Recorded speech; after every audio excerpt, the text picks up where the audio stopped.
¿Qué tal? Buenas noches a todos. Un placer como cada mes estar con ustedes. Bienvenidos al Facebook Live de hoy. La verdad es que hemos tenido muchísimas preguntas, incluso hemos tenido una serie bien importante de comentarios dentro de la página web, dentro de la página de Facebook de la oficina. Y queremos agradecerles a todos de verdad por toda esta participación. Sabemos que esto genera una serie muy importante de incógnitas y qué tanto nos puede afectar en nuestra vida diaria, ¿no? Qué tanto nos afecta a nuestro bolsillo. Y es un poco de lo que queremos hablar el día de hoy. La verdad es que dimos unos minutos adicionales porque la verdad es que en algunas ocasiones se nos empieza a escribir por los diferentes medios, el chat de la página web, por el WhatsApp de la página, etcétera, para solicitarnos un poco de ayuda en cómo poder entrar a esto. Y creo que todos pues, vale la pena poder arrancar desde el principio, ¿no? Dicho esto, pues bueno, la verdad de las cosas es que no vengo a dar clases de derecho el día de hoy. Más bien, vamos a tratar de hacer un Facebook Live lo más práctico posible y poder entender un poco de dónde estamos parados. Como saben, 1 de enero y algunas otras de los artículos relacionados con esto, en realidad están encaminados a entrar en vigor a lo largo de este año e incluso algunos hasta el 2021. Entonces, hoy en día vamos a tratar de enfocar esto un poco más a lo que tenemos en puerta, ¿de acuerdo? Y esto que tenemos en puerta, me gustaría llevarlo a algunos esquemas muy claros, ¿no? Que tiene que ver con la regla general de antiabuso, a los esquemas reportables, en este caso no solo para los abogados o contadores, etcétera, sino para el contribuyente en sí mismo, el financiamiento topado, que tanto se ha hablado de él, discrepancia fiscal, entre otros puntos que pueden ser relevantes. Ahora, por los sistemas mediáticos que hemos tenido, se habla que si el amparo es bueno, si el amparo es malo, que si todo el mundo se ampara contra todo. Bueno, a ver, tenemos que empezar por partes. ¿Qué es el amparo? Bueno, el amparo es un medio de control constitucional. Y en ese sentido, digamos que tenemos dos formas de nosotros ampararnos, para hablar sin terminarnos. Tenemos que pensar que los legisladores no siempre hacen las cosas apegadas a la Constitución, por diferentes razones. O los actos de autoridad no siempre están apegados a una ley o a la Constitución. ¿Qué es lo que sucede con el amparo? Con el amparo lo que vamos a buscar es que el Poder Judicial Federal me haga valer mis garantías. Mis garantías, todos han hablado de ellas, de audiencia, de legalidad, acceso a la justicia, etc. Entonces, cuando empezamos a hablar de la parte fiscal, siempre es complicado. Tenemos que recordar una cosa. El artículo 131 constitucional nos obliga a contribuir de acuerdo a nuestros ingresos con el erario. A eso va a haber distribución de riqueza, por eso tenemos salud, bueno, la mayoría de las veces, educación, etc. Entonces, la regulación fiscal lo que hace es generar las reglas necesarias para que las personas podamos contribuir dependiendo de nuestros ingresos. ¿Ok? Bueno, dicho esto, en general, el amparo tienes dos formas o dos momentos en los cuales puedes presentar. Y aquí quiero hacer una primera pausa bien importante. Primero, todas las preguntas que quieran hacer, es un Facebook Live, lo pueden hacer. Nosotros lo que vamos a hacer, está conmigo Damián y Ernesto, como cada mes, y vamos a capturarlo en los diferentes rubros. Vamos a tratar de dar respuesta a todas o a la mayoría de las preguntas. Segunda parte, es que ustedes pueden hacer todos los comentarios que ustedes decidan o dejarnos sus datos, ya sea a través de un correo electrónico, que puede ser arturo@gonzalezdearaujo.com, que estará dirigido a mi persona, o bien a general@gonzalezdearaujo.com, con gusto podemos atenderlos. Ahora sí que, como se dice en la radio y todos los medios de consulta, ¿no? En nuestra página web, www.gonzalezdearaujo.com, que ahí tenemos WhatsApp, chat en línea, bueno, no tenemos señales de humo porque están pasadas de moda. Todo esto es para que podamos estar los más cercanos a ustedes y que podamos atender esto que se viene de manera inminente. ¿Por qué inminente? Porque tenemos solo hasta los primeros días de febrero para poder presentar algunos de estos amparos de los que vamos a hablar el día de hoy. O bien tendremos que ir a segundas instancias, como ahora lo comentaremos. Dicho este pequeño breviario, llevamos a la parte del amparo. ¿Y por qué resulta que tenemos hasta los primeros días de febrero? Pues muy bien, tenemos hasta los primeros días de febrero porque la regulación que entró el 1 de enero del 2020, tenemos 30 días hábiles contados a partir de la entrada en vigor de la regulación para poder presentar el amparo en contra de la ley. ¿Correcto?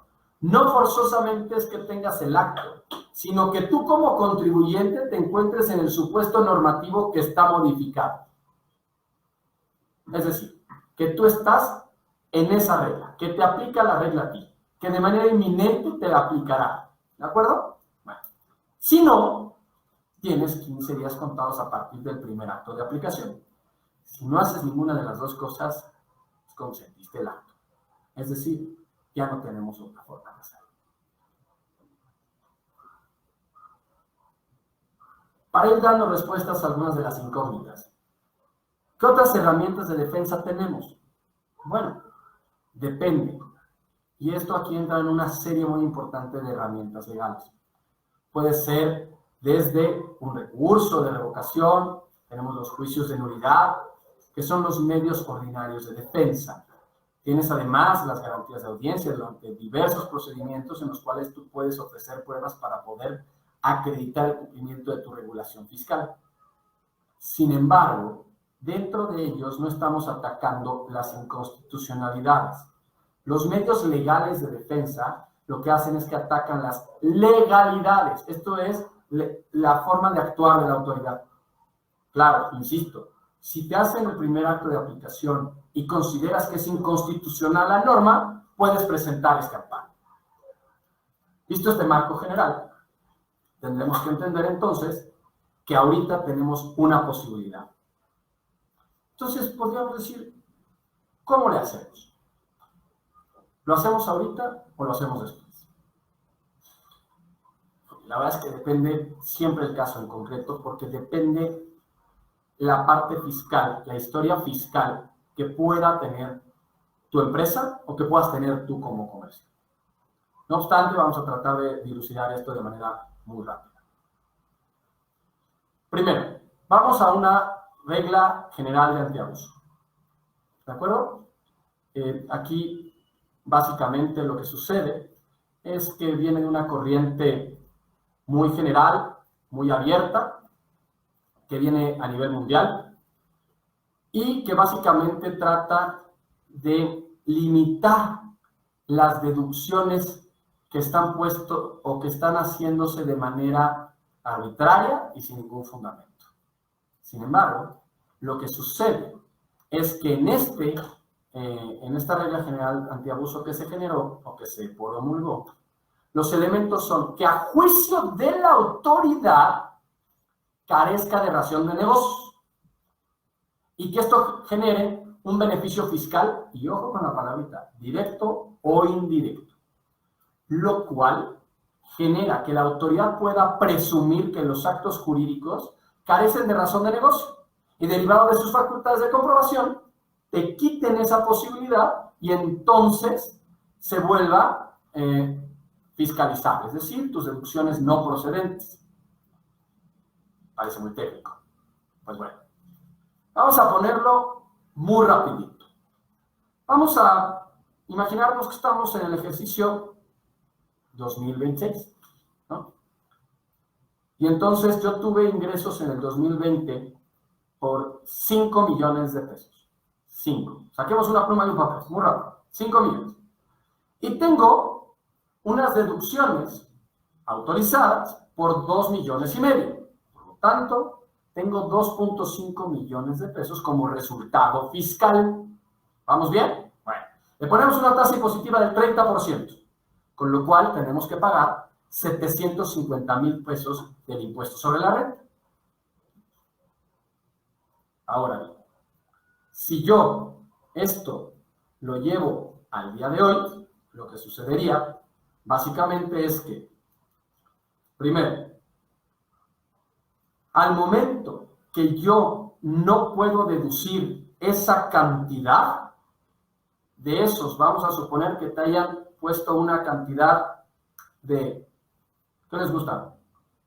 2 millones de pesos no deducibles, porque entonces solo puedo deducir 500,000 pesos.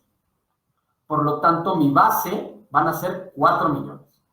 Esos 4 millones, si yo le aplico la tasa impositiva, se vuelve 1.2 millones. Más actualizaciones y recargos. Pero además hay un pequeño detalle. Resulta que la multa se va a volver entre el 55 y el 75%. Luego entonces, automáticamente se te vuelve un movimiento de 4 veces la utilidad que habías generado para ese ejercicio fiscal. Dicho esto, si tú hubieras pagado como un resultado de ejercicio fiscal, por ejemplo, de 500,000 pesos, hubieras pagado 150,000 pesos de impuestos, ¿correcto?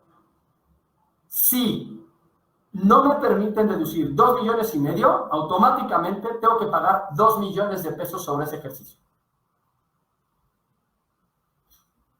¿Vale la pena ampararse ahorita o después? Es decir, si la autoridad considera que hay una regla antiabuso aplicada aquí por 2 millones de pesos, se nos vuelve una utilidad de 4 años para poder pagar lo que la autoridad está presumiendo sobre los actos jurídicos, sobre la razón de negocio. Entonces preguntaríamos, ¿qué es una razón de negocio? Bueno, primero no está definido en la ley, pero vamos a echarle ganas, ¿de acuerdo? Vámonos para atrás. ¿Qué es una razón de negocio en términos de jurisprudencia, de precedentes judiciales y todo esto? Bueno, básicamente la razón de negocio es que si una empresa o un comerciante, una persona física, lo que busca es generar riqueza, generar patrimonio. Por lo tanto, la razón de negocio son los actos tendientes a obtener riqueza. ¿Y si perdí dinero? Porque, a ver, a todos nos gustaría ser Bill Gates, pero no forzosamente pudiéramos acreditar, ¿no? Entonces, ¿qué es lo que se busca? Se considera que existe un beneficio económico razonablemente esperado mientras las operaciones busquen generar ingreso, reducir costos, aumentar el valor de los bienes, mejorar el posicionamiento del mercado, entre otras posibilidades que incrementen el patrimonio. Si no podemos acreditar esto, se considerará que no hay una relación y, por lo tanto, la deducción será inválida, actualizaciones, recargos y multas nuevamente entre el 55 y el 75%. Diríamos, bueno, si no me amparo ahorita, entonces, ¿qué hacemos? Ah, muy bien. Cuando nos impongan este crédito fiscal de 4 años, lo que habíamos representado en nuestro ejemplo de utilidad, vamos a tener que garantizar, porque si no nos van a ejecutar mientras la defensa. Garantizar significa o poner dinero o pedir una fianza.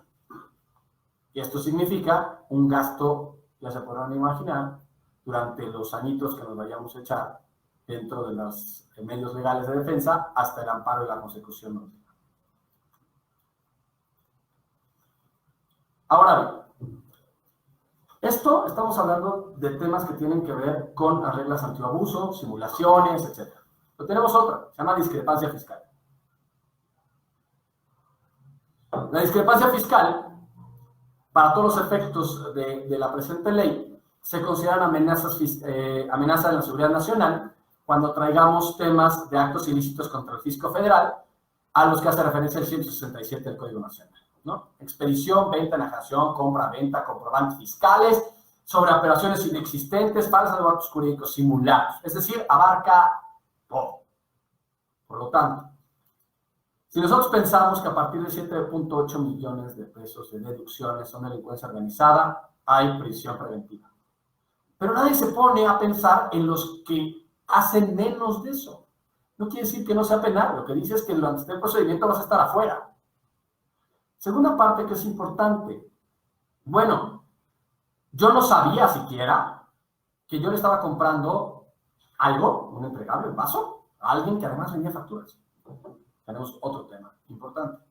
Insisto, cada caso lo tenemos que analizar en particular, pero a priori parecería que hay una falta de proporcionalidad y una pena inusitada. Es decir, para que lo consideremos que existe un acto en contra de la seguridad nacional, podríamos considerar que entonces te vuelves un enemigo del Estado mexicano, para que haya un tema de seguridad nacional. Esto es un delito patrimonial. Habría que analizar efectivamente si podríamos considerar que es una pena inusitada, que así lo consideramos hoy.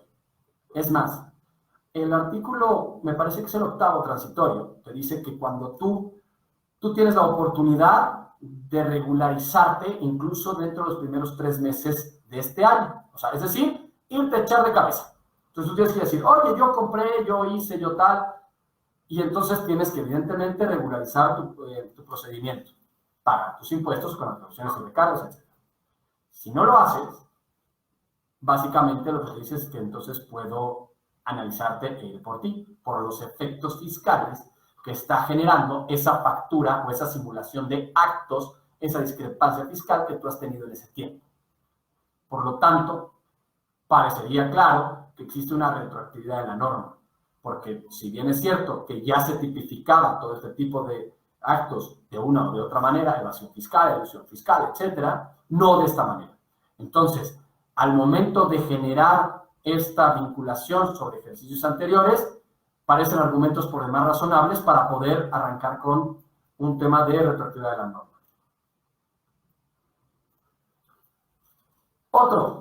Vamos a otro de los puntos relevantes. Tercero, limitación de intereses e intereses no deducibles, es decir, un financiamiento topado.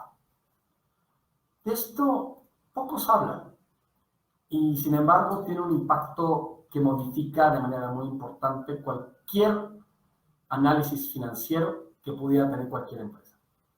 ¿Por qué?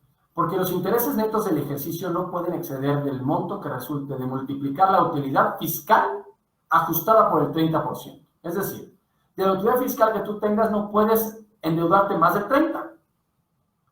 Ah, muy bien. ¿Y por qué? Ustedes conocen un montón de empresas, cualquiera, ustedes escúchenlo, por decirles un nombre. La industria automotriz invertirá 10,000 millones de dólares en plantas en México. La industria aeroespacial, ahora en Querétaro, pondrá 2,000 millones de dólares. Muy bien. ¿Ustedes creen que lo sacaron de su cartera? Son inversiones tan amplias que están apalancadas a muchísimos años. Con lo cual, al momento de no poder meter en deducción los intereses netos del ejercicio, modifica tu base gravable de toda tu contabilidad, lo cual parece inusitado, parece poco proporcional e inequitativo, porque además tienen cuestiones que resultan no aplicables, como por ejemplo para financiar obras de infraestructura pública, financiamiento de construcciones, ¿no?, incluyendo terrenos, financiamiento de proyectos de exploración, extracción, transporte, almacenamiento y distribución de petróleo, hidrocarburos sólidos, líquidos o gaseosos. ¿Y alguien se ha preguntado sobre las energías renovables? Las de otros proyectos de la industria extractiva, para la generación, transmisión o almacenamiento de electricidad o agua, y que toda esta parte que tiene que ver con los servicios adicionales, la generación de electricidad, transmisión o almacenamiento, también caben las sólidas o eólicas o de agua, o sea, el problema está en la generación y en todos los servicios adicionales que podríamos no considerarlos directos, pero que requieren de una gran inversión. Y eso lo que representa, por ejemplo, para la industria manufacturera, automotriz, aeroespacial, puede resultar muy importante.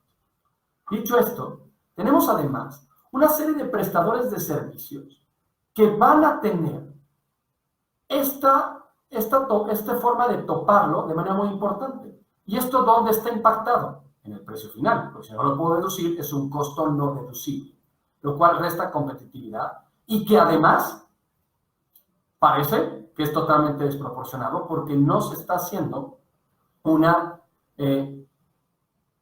cálculo sobre lo que en realidad se está teniendo sobre una utilidad, sino que se toca. Es cierto, y es importante aclararlo, que los contribuyentes no deben exceder sobre 20 millones de pesos. Esta cantidad aplica conjuntamente, ojo, con todas las personas morales que pertenezcan que sean partes relacionadas. ya sea residentes en el extranjero que pertenezcan a un mismo grupo económico, ¿no? Dicho esto, parece que tenemos una falta de proporcionalidad tributaria, inequidad, seguridad jurídica, e incluso esta parte de retroactividad o de no regresividad, así como simetría fiscal. Todos sabemos, si no, es importante, que bueno que lo estamos platicando, que la simetría fiscal de la cual tanto hablan no es una garantía constitucional, ¿no? Esto está dicho por la jurisprudencia, ¿no? Sin embargo, siempre es un argumento loable para decir, me estás modificando una base gravable de manera injustificada, porque además la simetría fiscal radica en que la entidad financiera o el acreedor sí va a tener que acumular el 100% de esos intereses como un ingreso, no es el 30%, con lo cual otra vez nos hace mucho ruido. Segunda parte importante de como break o receso. Todos los que nos hicieron favor de mandarnos su correo electrónico y los que no pueden hacerlo a través de nuestra página web, les vamos a enviar un descargable en el cual ustedes van a poder ver un gran resumen, pero por lo menos una pequeña síntesis de lo comentado el día de hoy. Y además, el ejemplo del cual posiblemente fue muy rápido en la parte de Excel, sobre el cálculo que representa hoy en día que la autoridad te considere como no deducible o presumiblemente que haya una modificación, una simulación, o que no reúna la razonabilidad de negocio, ¿no? Esta parte es importante porque cuando ustedes tomen decisiones de negocio, tienen que ver dónde está el impacto y la conveniencia efectivamente de acudir o no a un amparo. Otra de las cuestiones que también quisiera hacer este pequeño gran paréntesis es que muchos de nuestros clientes nos dicen, no voy a ampararme porque la autoridad la va a agarrar contra mí. ¿Cómo? Sí, es que si yo me amparo, el SAT se entera, y si el SAT se entera, me caigo. Esa ha sido una idiosincrasia de hace muchos años, desde el corporativismo mexicano, donde existía ese revanchismo en principio del SAT, ¿no? La verdad de las cosas es que no existe tampoco una gran vinculación, o no existe una vinculación entre tu parte de fiscalización o la parte jurídica del amparo, ¿no? Y también es importante señalar que cuando tú presentas tu amparo contra una ley, no te amparas así como el SAT, tú fuiste el culpable, no, sino es todo el procedimiento legislativo, con lo cual estamos hablando de presidencia, estamos hablando del Congreso, estamos hablando de otras cosas, las cuales no es un tema de SAT, tú eres el culpable, sino estamos atacando una norma jurídica que es inconstitucional. Esta parte es súper relevante. No tiene por qué haber una venganza, ¿no? Y eso en los 20 años que llevamos litigando no existe como tal ello. Y una de las cuestiones que se escucha muchísimo, porque, pues, bueno, nosotros como firma y en lo particular no somos pro o contra alguien o un partido o un gobierno, nosotros trabajamos por el derecho y para el derecho. Y en ese sentido, muchos comentarios que incluso vi en Facebook, pero por eso tenía que ser la aclaración, dice, ¿cómo garantizar el amparo si va a servir o no cuando en la 4T está muy cooptado ahora la Suprema Corte? A ver, me parece que en realidad no podemos tirar por la borda todo lo que se ha generado en tantos años. Tampoco creo que el Poder Judicial esté supeditado a solamente un poder, y creo que en ese sentido existen bases por demás razonables para poder ganar estos amparos. Y segunda parte, y también muy relevante, es que, suponiendo sin conceder que eso fuera cierto, pues por lo menos ahí tienes la posibilidad de ir a un poder distinto, mientras que el sistema de administración tributaria y la Secretaría de Hacienda sí depende directamente del Poder Ejecutivo. Entonces, si lo vemos, como dicen los economistas, que hay que alejarse o acercarse al mal menor, pues en su caso prefiero el Poder Judicial, ¿no? Dicho esto, regresaría un poco ahora a los esquemas reportables. Y estos esquemas reportables tienen algunos temas relevantes. Miren, la autoridad considera como esquema reportable cualquier proyecto, propuesta, asesoría, instrucción, recomendación, casi chisme o WhatsApp, que de forma expresa, ojo, o tácita, puedan materializar una serie de actos jurídicos cuando genere o pueda generar y otra vez, directa o indirectamente la obtención de un beneficio fiscal en México. O sea, saco el sastre. Expreso, tácito, pueda, deba, en todo. Es más, no dice en el mismo ejercicio fiscal. Y entonces, si no me lo genera hoy, o no me lo pudiera generar hoy, pero me lo puede generar dentro de 2 años, entonces, ¿cómo le hago? ¿No? Entonces, aquí esta parte de los esquemas reportables hoy constituyen a la parte del contribuyente, y en el 2021, en principio, los asesores vamos a estar obligados también a hacerlo.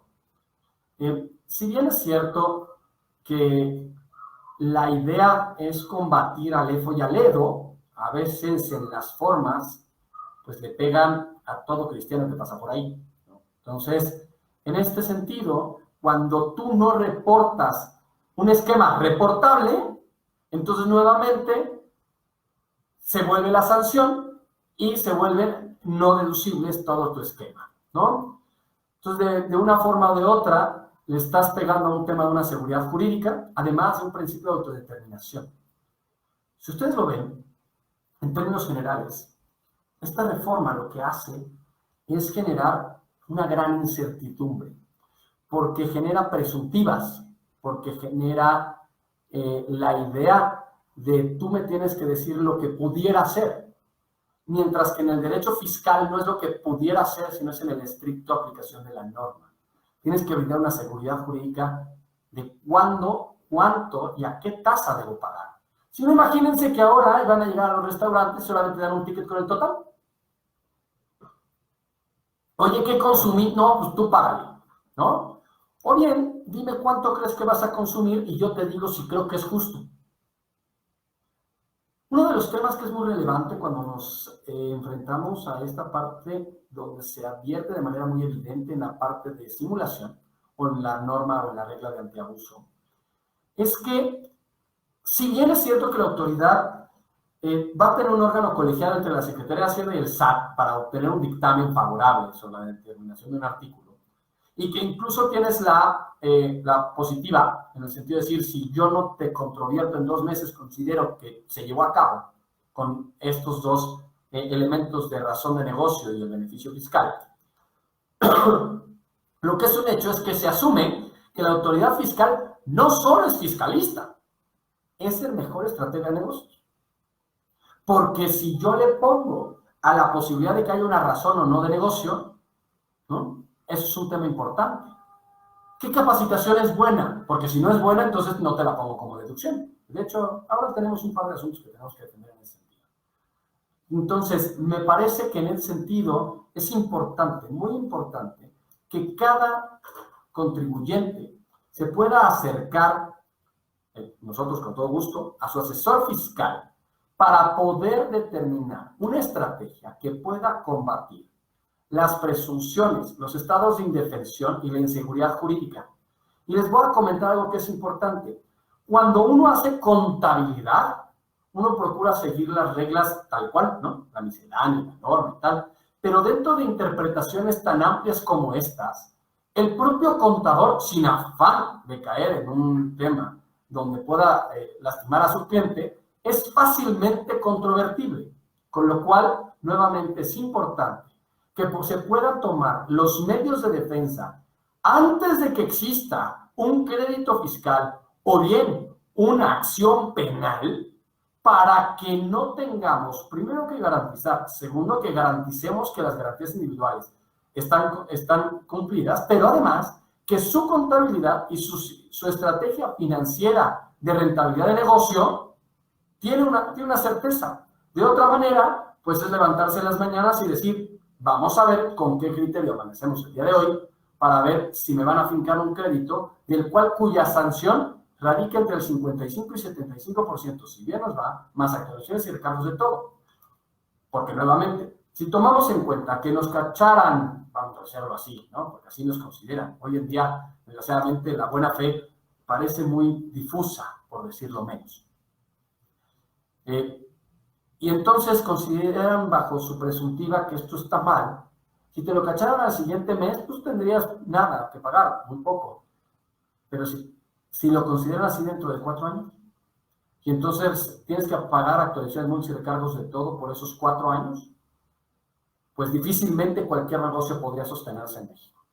Y por otro lado, los topes al apalancamiento que puede existir sobre negocios de mediano y largo plazo podrían comprometer de manera muy importante la competitividad y la permanencia del mercado de cualquier contribuyente.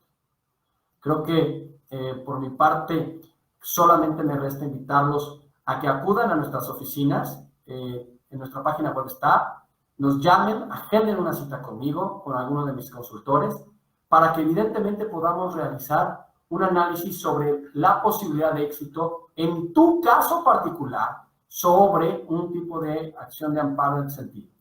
Hay algunas otras que incluso tendremos que pensar que son amparos, vamos a pensarlo así, heteroaplicativos, es decir, que deberíamos esperar a la primera aplicación. Ahora sí que, por último, dejé un pequeño breviario porque ha habido un tema muy importante relacionado con el tema de los arrendadores, que ahora se requiere de la entrega del CFDI. Y entonces para algunos es causa de procedibilidad, para otros no sirve para nada, etcétera, etcétera. Y lo que está dejando aquí es una serie de dudas más que de respuestas. Primero, es que no es que diga no te doy trámite a la demanda de arrendamiento por el hecho de no tener un CFDI. Lo que va a suceder es que antes de la sentencia el juez tendrá que darle vista al SAT para que esto suceda, para que nos pueda dar el SAT el tema de decir si se entregó o no el CFDI. El primero de los temas radica en pensar qué pasa entonces con algunas acciones que no forzosamente sean sobre falta de pago, sino que tengan que ver con haber hecho un mal uso del inmueble por un tema de terminación meramente de contrato, etcétera, etcétera. No queda muy claro si ahí vas a tener que presentar también los CFDIs o no.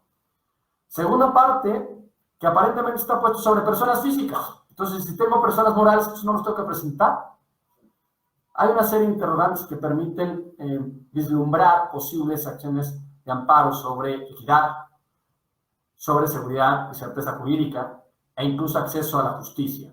Nuevamente, aquí depende cómo están ustedes dados de alta dentro del propio SAT como personas físicas, si lo están haciendo la cobranza a través de alguna agencia autorizada para ello. Y a partir de eso se pueden establecer estrategias que les permitan a ustedes tener la certeza. Y cuando van a juicio, eventualmente podrán pues, recuperar su inmueble de personas que posiblemente de manera mañosa y maliciosa hasta el RFC lo entregan mal, ¿no? Creo que en ese sentido, para mí era muy importante comentar de manera muy básica estas posibilidades, donde el amparo vence ya, porque para todos los efectos de redacción, para nosotros vence ayer, para que pudieran acudir con nosotros esta semana, la próxima semana, poder platicar con nosotros, asesórense como debe ser, para que ustedes puedan valorar no solo la viabilidad mediática de un amparo, sino que lo puedan integrar dentro de su estrategia de negocio. Al final del camino, pues todos nosotros sabemos que vamos a tener siempre un socio, se llama SAT. El chiste es que podamos tener las reglas claras con él. De lo contrario, cuando te das cuenta, pues ya no hay dinero en el banco, pues porque el socio tenía facultades para sacar la chiquera. Creo que esa parte es bien importante y hay que evitarlo a toda costa porque eso es lo que hacen ustedes todos los días. Todos los días se levantan para poder mantener un negocio, para poder generar riqueza y generar empleos. Y si ustedes tienen ese empleo, pues para poderlo mantener, porque si la empresa no es rentable, no puede estar en el mercado. Nuevamente, soy Arturo González de Araujo, socio director de la firma. Vamos a abrir para preguntas que seguramente debemos tener más de una. Y, por supuesto, ponerme a sus órdenes. Arturo@gonzalezdearaujo.com. También puede ser en general, @gonzalezdearaujo.com, nuestra página web y nuestro teléfono, 6267-2215. Muchas gracias otra vez a todos y lo abrimos para preguntas. Ernesto y Damián. Gracias. Por supuesto, iniciamos con una. Nos plantean, a lo largo de la historia de mi negocio, la facturación anual no ha sido mayor a 2 millones. Para este 2020 parece que podríamos superar la cifra de 2 millones de manera importante. ¿Qué acciones vale la pena tomar para anticiparnos a que el SAT comience a ponerle ojo a la empresa y en lugar de que sea algo bueno facturar más, resulta en perjuicio en el negocio? Qué buena pregunta. ¿Cómo se llama? Enrique, buenísimo, porque aparte aquí sucede otra cosa. Cuando hay un movimiento muy importante en tu facturación, el SAT hoy en día lo detecta y te puedo hacer planteamientos para que puedas darle soporte material a todas tus operaciones. O sea, al momento de meterle esa parte del soporte material, te pueden considerar un EFO. Y entonces ahí se te puede volver un problema sobre la cancelación de los sellos digitales, etc. Primero, pues bienvenido seas a la oficina para poder establecer cuáles son los requisitos de la materialidad que tú vas a tener que proporcionar a tus clientes. Es decir, desde el contrato, los entregables, la racionalidad del negocio, para que entonces tú puedas dar esa certeza a tu propio cliente y cuando nos preguntes a por qué ganas tanto, y espero que ganes mucho más este año y el próximo, podamos nosotros hacer frente, si nos toca la puerta del SAT, decir, ¿a quién le prestaste servicios o productos? A tal, este es mi contrato y esto es lo que entregué. Porque en algunas ocasiones puede entrar al revés. Entra las facultades de comprobación por alguno de tus clientes y te preguntan a ti de dónde saliste y además que tengas la infraestructura necesaria para la prestación de ese servicio. Entonces, toda esta documentación tiene que integrarse hoy en día, pues básicamente como parte de tu día a día y de tu contabilidad. Tenemos otra que es prácticamente algo de lo que se platicó. Los cambios fiscales implementados podrían provocar que las empresas extranjeras ya no quieran invertir en México. ¿Ha dejado de ser el país un sitio atractivo por esos sentidos? Bueno, voy a contestar con una primera plana que salió del periódico El Economista esta semana, que dice que perdimos de ser uno de los 10 países más atractivos para inversión, ¿no?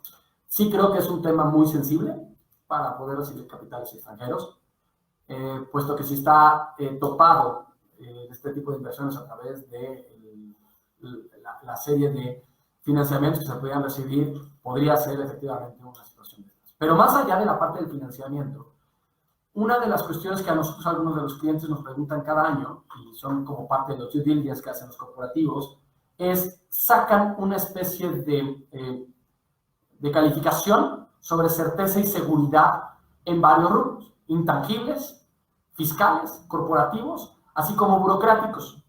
Y en ese sentido, cuando fiscalmente la tasa de seguridad disminuye de manera sensible, sabe que pueden tener ciertos problemas, ¿no? Y eso hace que su rentabilidad se pueda ver comprometida en las salas de consejo. Entonces, creo que esa parte puede resultar importante. Perfecto. Y para dar un panorama importante, ¿qué tan caro es ampararse? ¿Qué tan caro es ampararse? Pues seguramente más barato que el SAT te ponga una sanción como las que hemos platicado, ¿no? En ese sentido, la firma primero hace sacos a medida, porque depende de estos rubros, por ejemplo, de quien me esté preguntando, ¿cómo se llama? Sigue continuando con las cosas, Enrique, estoy muy interesado. Ok. Enrique, si tú tienes como obligación fiscal o sea, cualquier otra cosa que no es arrendamiento, pues no te podría cobrar un amparo para arrendamiento, ¿no? Sino que más bien depende de la estrategia que podamos hacer y de tu situación fiscal. Si ya traes créditos fiscales, si por alguna situación hubiera algún riesgo de que consideraran que tuvieras algún EFO ahí colado en tu contabilidad y esto, habría que valorar cada uno de estos puntos porque tenemos que hacerte un amparo que efectivamente te proteja. No solamente es venderte un amparo, sino que el amparo te sirva a ti para que puedas tener una empresa sana. Perfecto. Y anticipándonos a criterios posteriores, Paola Rodríguez nos pregunta que cómo toma el SAT y la Corte los 2 millones de tope para el RIF, si se va a incluir IVA o no lo incluye. Es parte de lo que tiene que resolverse dentro del procedimiento. Es parte de lo que tenemos que hacer este año. Correctísimo. Y Luis nos pide que si podemos compartir nuevamente redes y teléfono de contacto para poder comunicarse con nosotros. Claro, encantado. A ver, teléfono de la oficina, 6267-2215. Mi correo electrónico, arturo@gonzalezdearaujo.com. El general es precisamente general@gonzalezdearaujo.com. Nuestra página web, donde van a encontrar WhatsApp, chat en línea, etcétera, es www.gonzalezdearaujo.com. Comenta Paola nuevamente, la cancelación de sellos para facturar por algún retraso en la presentación de declaración anual, ¿se refiere a 2020 en adelante o se aplicará también de forma retroactiva? Aquí vuelve a ser siempre uno de los temas. La reforma en principio no debe, por un tema de ámbito temporal de validez, es decir, el ejercicio fiscal empieza el 1 de enero y acaba el 31 de diciembre.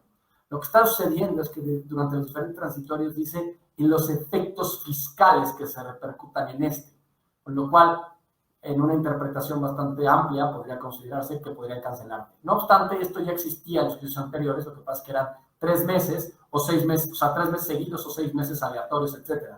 Con lo cual, suponiendo sin conceder que no fuera retroactiva bajo la interpretación del SAT, sino que lo hicieran bien, y dijeran vamos a partir de enero, si tú trajeras 2 ejercicios, o sea, 2 provisionales del ejercicio anterior y cayeras en uno de este, caes en 3, ¿no? O sea, en realidad sí tenemos que tener en cuenta que debemos regularizarnos para este 2020, más allá de esperar una cancelación provisional o definitiva de los 6.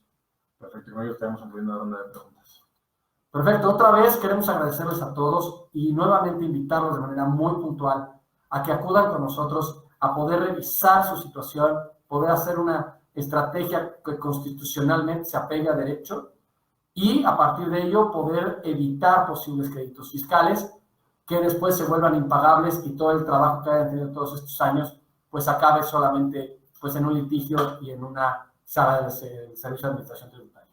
Nuevamente, soy Arturo González de Araujo. Muchas gracias a todos. Gracias por su participación y buenas noches.